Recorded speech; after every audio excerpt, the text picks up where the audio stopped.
اعوذ باللہ من الشیطان الرجیم بسم اللہ الرحمن الرحیم۔ آج ہم پہلا سبق شروع کریں گے انشاءاللہ۔ جو میرا پڑھانے کا طریقہ ہے اور جس طرح سے میں آپ کو سمجھاؤں گا آپ نے ویسے ہی اس پر عمل کرنا ہے انشاءاللہ۔ بہت جلد آپ قرآن پاک خوبصورت طریقے سے پڑھنا سیکھ جائیں گے۔ تو چلو آئیں شروع کرتے ہیں۔ اعوذ باللہ من الشیطان الرجیم بسم اللہ الرحمن الرحیم۔ الحمد للہ، الحمد جو سب سے پہلی الف ہے، الف کے اوپر زبر ہے، الف کو لام کے ساتھ ملائیں گے، الحم ہا کو میم کے ساتھ ملائیں گے، لام کے اوپر جزم ہے،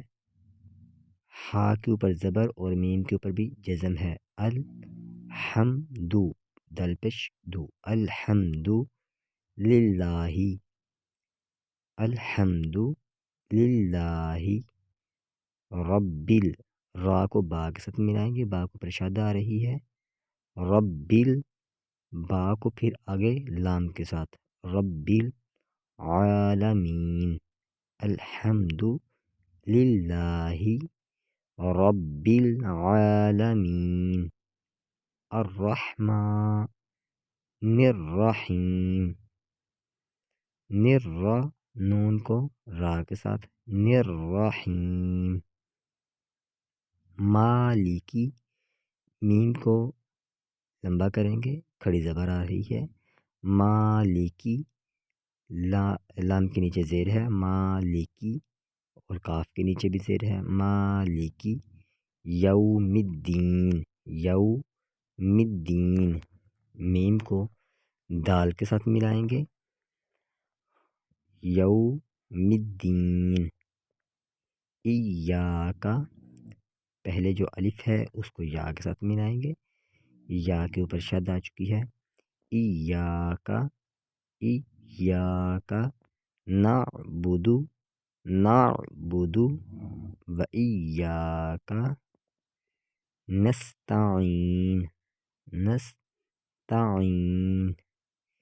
اہدنا الصراط، اہدنا الصراط،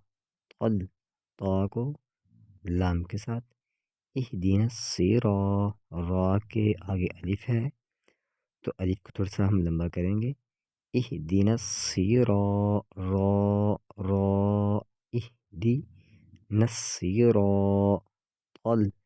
تا کو لام کے ساتھ، مستقیم، مستقیم، صراط را کے آگے الف ہے تو ہم را کو لمبا کریں گے، صراط الذین، تا کو لام کے ساتھ ملائیں گے، صراط الذین، ذین ذا کے آگے کیا چیز ہے، یا کے دو نقطے ہیں، یا کو لمبا کریں گے، صراط الذین، صراط الذین انعمت، انعمت علیہم، غیر را کو لام کے ساتھ، غیر مغضوبی، ضاد کے آگے واو آ رہی ہے تو واو کو لمبا کریں گے، مغضوبی علیہم ولا الضالین، لام کو ضاد کے ساتھ ملائیں گے، لام کو ضاد کے ساتھ، ولا الضالین، مد کریں گے پوری۔